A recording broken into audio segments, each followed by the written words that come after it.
when I said yes to come here, I thought I was going to speak about the Citizenship Amendment Act and what it means for the people of the Northeast in general and Assam in particular. And our world is changing very quickly, as all of you will know. Before I came here, I was desperately and frantically trying to get in touch with a lot of my students in Delhi, who are now students of JNU, and trying to figure out if they are safe. Thank God most of them are safe. And one of the things that over WhatsApp, one of the conversations that we had as late as last night with a student was, "Are you safe?" "Yes." And then we began talking, as you do, about what's happening in Delhi and what's happening in Assam. And this student of mine, she's Assamese. She was very embarrassed. She said, "Look, I don't have a position on this CAA thing, but I'm just opposed to all the violence around it." And I was very intrigued, and I asked her, "Why don't you have an opinion on that?" And she said, it seems a little awkward to have a northeastern position in Delhi, because in Delhi we are supposed to be our anti-car thing is because it's anti-Muslim, whereas in Assam, people seem to be saying throw out everybody. And so she's very awkward. It's a very awkward position for someone like her, a young person like her. And I never quite saw it that way. And I was trying to nudge her, and I was trying to ask her, why do you feel embarrassed about the position? And I realized that she's not alone. A lot of people share her misgivings about what they perceive to be the positions that are coming out of the Northeast. So what I'm going to try and do now in this brief 10 or 15 minutes that I have is I'm going to try and lay out what the problems, why the CAA and the NRC have been accepted or rejected in the Northeast in the way that it has. Hopefully you'll ask me questions at the end of it. Why should you care about the Northeast at all is a question might be going on in your minds right now. Frankly, I have no answer to that. But think of modern nation states are, in the true sense, very recent things about the way in which we've managed to organize our lives. Modern nation states are maybe 100, 150 years old, and we're still trying to acclimatize to ways in which we're supposed to live together. So in that sense, other than settler colonies like the United States and Canada, most modern nation states think of themselves as having a core and having the periphery. And I come from that part of the world, which for the rest of India seems to be a periphery, and people really forget. So the action is always happening in Delhi, in Calcutta, and in the metropolis. But I will submit to you, and I would love it if you challenge me, is that we are like that little, when miners go into the mine, they have a canary which tells you, a little bird. If the bird is alive, then you go in, and then you're okay to be in the mine. If the bird dies, you should leave that mine pretty soon because there's poisonous gases. Think of us like the canary in the mine for democracy. Think of the peripheries of India as stuff that's been happening for a long, long time, which is now becoming more and more common in other parts of India. Coming back to the NRC and the Citizenship Amendment Act debate, it's a very confusing thing. Those of us who are from the Northeast will tell you that we may be for the NRC. It has a particular context and history, but we are opposed to the Citizenship Amendment Act. But there are other people still from the Northeast who will tell you that they are opposed to the National Register of Citizens, but they prefer the Citizenship Amendment Act.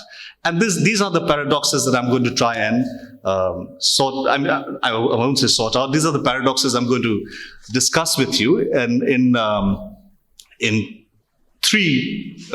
on three possible things, right? And these are the three confusing things every time you start a conversation about Citizenship Amendment Act with somebody from the Northeast. These three phrases will come up and they will kill conversation, but I'm hoping it will not kill ours, right? One is cutoff date, right? The second is demographic change. And the third is something called constitutional safeguards. The moment these three things come up, I know a lot of people just close down and they think that there's no need for a conversation anymore, it's all settled, but it's not. Let's come to something called the cutoff date. There are two cutoff dates I need to discuss with you. And all three things are related in Assam. The first cutoff date is March 25th, 1971. This is something that was agreed to in the Assam Accord, which was the Assam Accord, as some of you might remember, was signed between the government of India and the All Assam Students Union and All Assam Ganakongram Porikhod. It was signed in 1985. And it stipulated that March 25th, 1971 would be the cutoff date for having people declared as citizens in Assam or not. And immediately after that, 1 year after that, in 1986, there is, I think, the first amendment to the Citizenship Act in India, right? And it is said that this had to do with the Assam Accord. The Assam Accord came after 5 years of civic strife. It came after terrible tragedies that had happened in Assam and in the Northeast. It came after the pogrom at Nellie in 1983. 1983 was a particularly terrible year. Not just Nellie, Gohapur, there were several places all over the Brahmaputra Valley where neighbors set upon neighbors and began to murder one another.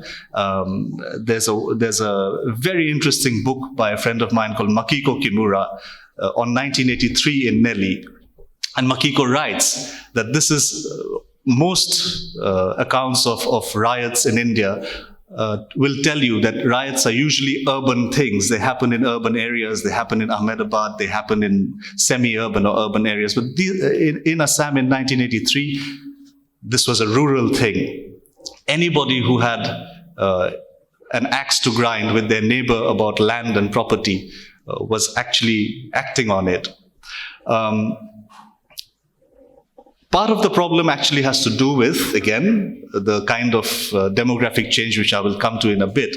So with the Assam Accord, the agitationists, the people who were agitating in Assam, as well as the government of India, came to some kind of agreement saying that each one of us will agree by these certain sacrosanct rules of the Accord.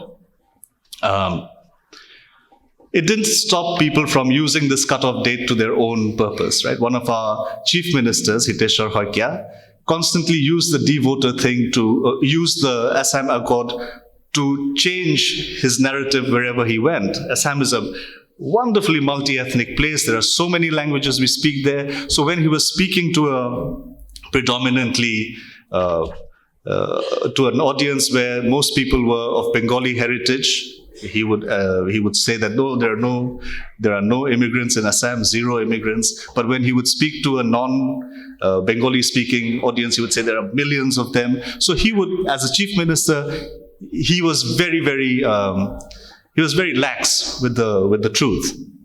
The second cutoff date that I'm going to bring on board is, but you must understand, the first cutoff date, the context of the first cutoff date is our neighborhood. Right? March 25th, 1971 is approximately 2 weeks before Bangladesh formally declared itself an independent country. Bangladesh became an independent country on April 17th, 1971. Right? So the idea was that anything after that will count as Bangladeshi citizens being in India. Anything before that will be, of course, you can't blame the state of Bangladesh for that. Whereas now the Citizenship Amendment Bill, which is now an act, has a second cutoff date. And that cutoff date is December 31st, 2014. We have no idea, no context to why this date is there. Right? And there's no logic for it. That brings me actually to the second issue that I said stops conversation, and that is demographic change. We tend to forget when we talk of the country that it was an empire at one time. It was part of the British Empire, and empires don't really have borders. Empires have frontiers. And true to that, Assam was part of something called the Northeastern Frontier Areas. So you had two frontier areas. One was called Northwestern Frontier Province, which is now in Pakistan, and then there was the Northeastern Frontier Province, which is now Northeast India. And it is, if you think of it, it is not northeast of Delhi. Close your eyes, think of the map of India, and if you think of where Delhi is, which is the center, northeast of Delhi is actually Himachal Pradesh, right? So we are still using a very, very colonial category. Let's not forget that. Northeast of India is northeast of Calcutta, right? It is all tied up to this wonderful gentleman called Curzon, right, who was a very, very crafty man. And Curzon had this idea that the only way you can preserve an empire is to have frontiers. So living in Calcutta, he saw two frontiers for the British Empire, one where I live, and the other where a Pakistani citizen lives, right? So in that sense, when this empire becomes nation states, we still don't get rid of these ideas of frontiers there as well, right? And one of the problems that happens then is the problem of partition. Whereas India's western border was completely sealed off, Pakistan was there, and there was India here, Punjab was sealed off. That didn't quite happen in the East. In the East, things were much more, how should I say, things were much more open, right? Don't forget, we also have a border not just with Pakistan, we have a border with, I come from a very complex place, we have a border with Burma, we have a border with Tibet, with Bhutan, right? And we also have a border with Nepal, so we're surrounded by everybody else except India. So in that sense, we are left with a very, very complicated place. And one of the problems that arise with this anxiety of demographic change that people in Assam constantly talk about is what was happening during the colonial period. Most of the bureaucrats, teachers, and everybody else were Bengali-speaking people from Sylhet, right? Most of the farmers, if any of you are interested, you can read up on it, and it's a fairly interesting area of inquiry. Most of the farmers and peasants who came in the late 19th, early 20th century were from Mymensingh. Both these districts today constitute what the country of Bangladesh. But at that time, they were part of British India, right? So when there was partition, certain police thanas remained in India, and certain police thanas went to what was then East Pakistan. So it was as complicated as that. Now, the question of a demographic change is very old. As early as 1935, 1936, Assamese nationalists were arguing that we have to look at the immigration issue in Assam, right?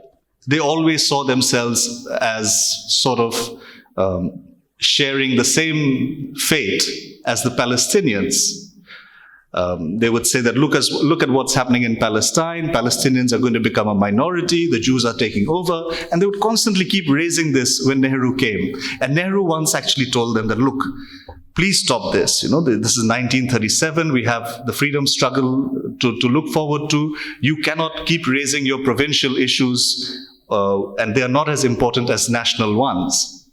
To which an Assamese nationalist politician called Gyananath Bora responded that, look, if you keep calling our problems provincial, then our solution is to say that we are a nation. And therein lies the rub, right? What seems to be a regional, peripheral problem for the rest of India is always a very huge existential one for the people of the region, right? And it had to do a lot with control over resources. It had to do with jobs. It had to do with having access to the wealth producing capacity of a colony. And it's really complicated. If some of you are interested about what happens subsequently in modern India, you should look up a new book written by Sangeeta Barua called Assam Accord, Assam from Accord to Discord. She was a journalist at The Hindu and now works with The Wire. So Sangeeta's book is quite amazing. And the 1970s and 1980s are a time when these issues, which began in 1935, actually come to a head with the Assam agitation. And the outcome of the Assam agitation, as I mentioned a little while earlier, was that cutoff date, right? One of the terms that emerges in this demographic change debate in Assam is a word called Khilonjia.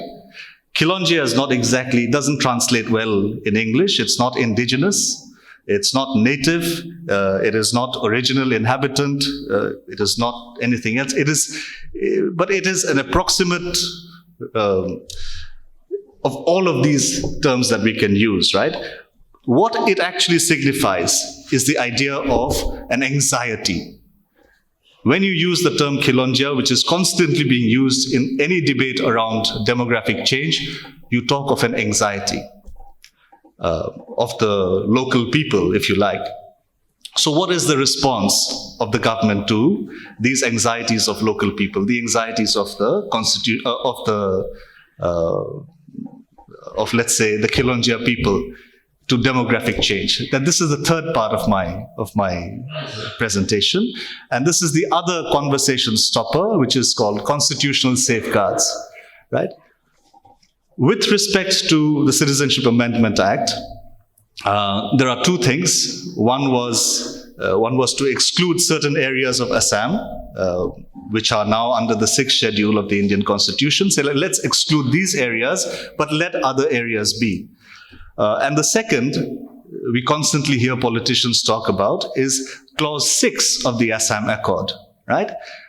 Am I confusing? Everybody's looking a little bit like they're trying to catch up with me, and I'm like going ahead on my horse, and my army is behind me. But please bear with me. This excluding certain areas from the CAA in Assam is a very important concession that the government is making, and that is a concession that they're making, which is not a very good one. They're acknowledging that there are certain areas, like 6 schedule areas, where indigenous communities have certain very, very limited rights over their land and resources. So they're saying that this is not going to be affected by the CAA. But those of you who have been to Assam know that nothing is sealed off. If you live in Karbi Anglong, if you live in Dima Hasao, you can walk in anywhere and walk out. So they're saying what they're actually trying to do is that they're trying to say that there is this homeland argument is true when it's not. Yeah. The second thing that they're talking about is Clause 6. As you may imagine, any memorandum that you sign with the government will have different clauses. Clause 6 is quite a simple one, but it's also very complicated. It grants constitutional, legislative, and administrative safeguards to protect, promote the cultural, social, and linguistic identity and heritage of the Assamese people. Again, it seemed to be self-evident in 1985 when you're signing a deal to say, please don't fight anymore, let there be peace. It seems self-evident that everybody understands who these people are, who needs protection. But today, it's not so clear, right? And as part of Clause 6, we already have a lot of things that have happened in Assam, which is setting up of cultural centers, and there's also now a high-powered committee to look into it. The government's saying, don't worry, we will address all the issues that you have, all the misgivings that you have about the Citizenship Amendment Act through these little Faustian pacts, is what Professor Sanjay Barbora calls it, right? So how do I wind this down? You know, there are a few things you must remember. One is the kind of slogans that have emerged in the anti-car movement in Assam, and they all have to do with sending back RSS and sending back the BJP. So it's always RSS go back, BJP go back. And the second, it has to also do with the problems of parliamentary democracy when we put so much hope, right, in an election, and we hope that the people, and in this case, people who have been brutalized by 40 years of militarization, are going to choose wisely and do the right thing. So I'll leave you with three things to remember, right? I'm not saying that it's not possible, right? The first is the fact that the way in which the protests against the CAA are being articulated, at least in the Brahmaputra Valley and all around the Northeast, is that it is both anti-Muslim and anti-indigenous. That there's no confusion about that. These are not silos, these are part of the same struggle. The second thing is that we are quite aware that that the act is kind of, it has the elections in West Bengal and Assam in mind, to the extent that the government is trying to woo certain constituencies to its side. Remember, there were other amendments to the Act in 1986 and 2003, which did not quite lead to this kind of protests. So, what does this mean for both for Assam, the Northeast, and for India, right? The German sociologist Max Weber made it a point to say that laws of any kind somehow crystallize the best and the worst of our society, right? So he put a huge premium on trying to understand how laws work. To that extent, my message actually last night to my student who was very confused was that this is a very, very terrible law. This is a terrible law. It actually kind of underwrites everything that's terrible about parliamentary democracy, that brute majorities can do this kind of thing. And I wanted to actually end off with a message that I sent to my student. I said, it's all right? We don't need to be embarrassed about our particular problem that is there in Northeast India regarding the Citizenship Amendment Act. We are not, I don't think, it's quite easy to say, oh, they're xenophobic because they want to throw everybody out. That is not the spirit in which the people are out protesting against the CAA in Northeast India. They're protesting because they're opposed to the unjustness of the act. Right? And so for all of us who are opposed to an act like this, it is our duty and our task to listen to one another. And it is only by doing that, I think, that we'll be able to move forward. Thank you very much.